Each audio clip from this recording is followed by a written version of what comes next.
Understanding customer problem, तो हमें समझना पड़ेगा कि कस्टमर्स के प्रॉब्लम क्या है और प्रोवाइड करवाना पड़ेगा द राइट सॉल्यूशन। क्या करना है हमें? राइट सॉल्यूशन प्रोवाइड करना है। जहां पर हमारा काम करने का पहला तरीका कैसा था, हम किस चीज के ऊपर फोकस करते हैं कि अपनी प्रोडक्ट बिके। हमारा फोकस क्या होता है? Pricing discussion. और हमारा फोकस क्या होता है? ऑर्डर में वेटिंग। सामने वाला बोलता है कि मैं आपको बताता हूं, तो अब वो पैटर्न अपने को स्किप करके जाना है यहां पर। तो आफ्टर क्या होगा? अभी अपने को सबसे पहले फोकस क्या करना है? नीड, बोलिए मेरे साथ, नीड अंडरस्टैंडिंग, कि नीड को पहले समझना है। उसके बाद सेकंड क्या करना है? सॉल्यूशन सेलिंग, कि सामने वाले बंदे को हमें प्रोडक्ट नहीं देनी, हमें उसको सॉल्यूशन देना है। और उसके बाद क्या बताया है? रिलेशनशिप बिल्ड करना है। कितने लोग अपने कस्टमर के साथ रिलेशन बिल्ड करते हैं? उल्टा पूछता हूं, कितने लोग अपने कस्टमर जब बात करते हैं तो कस्टमर की बात को अच्छी तरीके से सुनते हैं? मैंने लास्ट टाइम एक नियम शेयर किया था यहां पर 80-20 का, कितने लोगों को याद है? अगर 80% टाइम आप बोल रहे हो और कस्टमर 20% टाइम अगर बोल रहा है, तो इसका मतलब आप सेल्स नहीं कर रहे हो, आप उसको बेचने का प्रयास कर रहे हो, एफर्ट कर रहे हो, और वहां सेल्स नहीं होगा। जबकि रिवर्स में उल्टा क्या करना है? 80% टाइम आपको लेना है सुनने में और 20% टाइम आपको बोलने में। तो वो वाला नियम आप लोगों को फॉलो करना है, लिख लो अपनी डायरी के अंदर। अगर हम 80% टाइम टॉक कर रहे हैं और 20% टाइम हम लिसनिंग कर रहे हैं, तो ये हमें उल्टा करना है। हमें क्या करना है? 80% टाइम लिसनिंग करना है और 20% टाइम बोलना है। क्लियर है? इससे क्या होगा? अगर ये प्रोसेस अगर हम करेंगे, देखो आप लोगों ने भी खाना खाया है, मैंने भी खाना खाया, एसी चल रही है, आगे क्या हो सकता है आपको भी पता है और मुझे भी पता है। तो दो चॉइस है, एक हम रिलैक्स होकर पूरे सेशन को एंजॉय करें, एक हम उसके अंदर पार्टिसिपेट करें। तो आप जितना ज्यादा बोलोगे उतना मेरे अंदर से निकलकर चीजें आएगी, आप जितना रिस्पॉन्स दोगे उतना मैं आपको रिस्पॉन्स दूंगा। तो मेरा जो कम्युनिकेशन आप लोगों के साथ है वो वन वे ना हो, टू वे हो। तो मुझे हाँ, ना, यस, ओके कुछ बोलना, तो मुझे इतना समझ में आया कि यहाँ पर कोई सोया हुआ नहीं है, सब जग रहे हैं और सेशन में पार्टिसिपेट कर रहे हैं। ओके? हाँ, बोलना, यस। अब अपने बात करते हैं रोल ऑफ सेल्स टीम। जितने भी यहाँ पर बैठे हुए सेल्स पर्सन हैं, उन सभी लोगों का रोल है। तो रोल क्या है? Sales team is to grow engine of sparkle tools, कि हमारी कंपनी का आप सभी लोग यहाँ पर बैठे हो वो इंजन है सेल्स का। तो एक होता है डिब्बा और एक होता है इंजन। ताकत किस में होती है? तो इंजन जो है वो अपने फोर्स के साथ कस्टमर के फोर्स को बढ़ाता है, और डिब्बा जो होता है ना, उसको धक्का देने वाला कोई चाहिए। तो हमें सेल्स के अंदर या मार्केटिंग के अंदर अगर काम करना है, हमें डिब्बा नहीं बनना है, हमें क्या बनना है? इंजन। तो इंजन बनकर काम करेंगे। यहां पर क्या करना है? देयर रिस्पॉन्सिबिलिटी इज कस्टमर, कि कस्टमर जो है उसको लेकर आना, और कस्टमर को लेकर आने के बाद क्या करना है? रिलेशनशिप उसके साथ मैनेज करना, और उसके बाद रेवेन्यू जो है उसका ग्रोथ बढ़ाना। 3 रिस्पॉन्सिबिलिटी हम लोगों की है।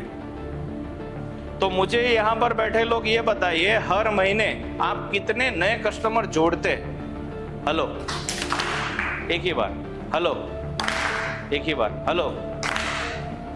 तो मेरा ये क्वेश्चन है, इस महीने के अंदर आज 15 तारीख हो चुकी है, 15 तारीख तक कितने लोगों ने नए कस्टमर्स को अपने टेरिटरीज के अंदर, अपने एरिया में अपने साथ जोड़ा हुआ है? या तो हाँ बोलो, या तो ना बोलो, या तो कुछ तो बोलो।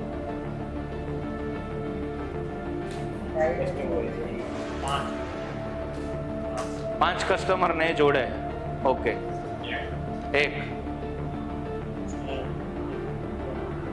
एक 5 आपने 3 बैच हमारा 10+ है। 10+ है, नहीं जोड़ा है, ओके।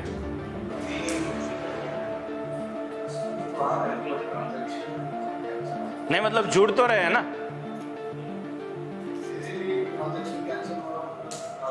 ना जोड़ना, ओके ओके। कितने कस्टमर जोड़े,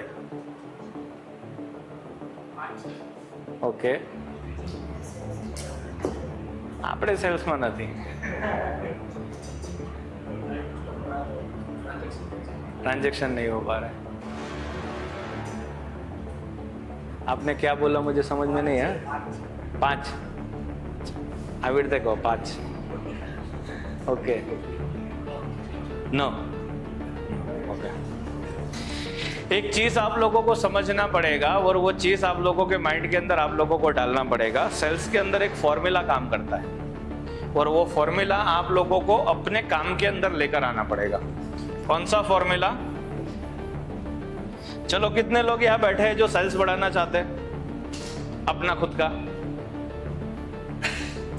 टेरिटरी वाइज या जो जो आप लोगों को मिला हुआ है उसके हिसाब से, बराबर। तो आप सभी लोगों को एक फॉर्मूला अपनाना है जिसका नाम है W। बनाइए W बड़े उसमें, बड़े पिक्चर में। बीच वाली चीज जो है ना वो है सेल्स। क्या है? सेल्स। अब सेल्स को अगर अप लेकर जाना है ना तो W में नीचे 2 चीजें आ रही है। एक साइड आ रहा है जिसको हम कहेंगे CRM और दूसरी साइड आ रहा है जिसको हम कहेंगे ब्रांडिंग और मार्केटिंग। ब्रांडिंग और मार्केटिंग क्या काम करेंगे? नए कस्टमर्स को आपके साथ कनेक्ट करेंगे। CRM क्या करेगा? CRM आपके पुराने कस्टमर को रिपीट करेगा। अगर आपको इस साल अपना बिजनेस ग्रो करना है तो मिनिमम आपका CRM करके 50% सेल्स वहां से आना चाहिए।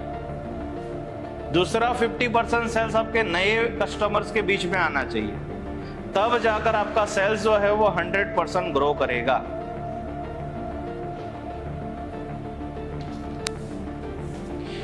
कई बार नए के चक्कर में पुराने भूल जाते हैं और कई बार पुराने को फोकस करने के चक्कर में नए भूल जाते हैं। तो हमें एज अ सेल्स या एज अ मार्केटिंग हमें दोनों पर फोकस करना है कि नए भी हमें चाहिए और पुराने भी हमें चाहिए। क्लियर? तो यहां पर बताया गया है कि 3 चीजें हम लोगों को मैनेज करनी है। एक तो कस्टमर को लेकर आना है, फिर रिलेशन मेंटेन करना है और फिर रेवेन्यू जनरेट करना है। कितने लोगों के कस्टमर खाली एक बार ऑर्डर देके चले जाते हैं? कितने लोगों के कस्टमर एक बार ऑर्डर देने के बाद दोबारा 3 बार देते हैं, मतलब मिनिमम 5 बार रिपीट होते हैं?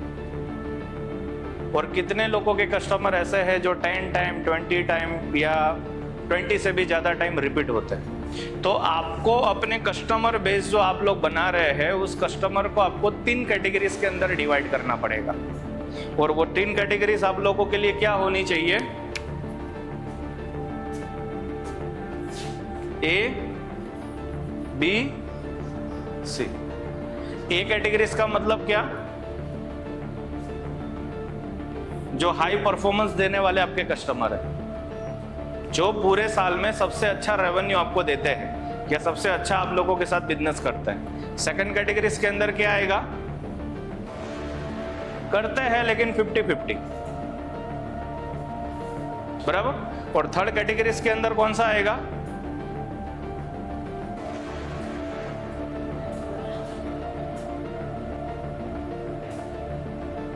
करते भी है, नहीं भी करते हैं, बीच में रुक जाते हैं, अटक जाते हैं। और एक कैटेगरी और आएगी D, डिक्लाइन हो जाते हैं, हमें छोड़ देते हैं या हमें छोड़कर चले जाते हैं। तो हमारे पास जब कस्टमर का एनालिसिस करने के लिए हम बैठते हैं क्वार्टरली, ये सारी बातें इसलिए कर रहा हूँ कि एक क्वार्टर खत्म हो चुका है, तो एक क्वार्टर में जितना काम आप लोगों ने किया है उसके ऊपर आप ये एनालिसिस कर सकते हो अपने खुद के ऊपर। ये सेम चीज, ये मैं कस्टमर को लेकर बोल रहा हूँ, ये सेम चीज कस्टमर की जो डिमांड आती है प्रोडक्ट, वो प्रोडक्ट को लेकर भी आप कर सकते हो। क्लियर?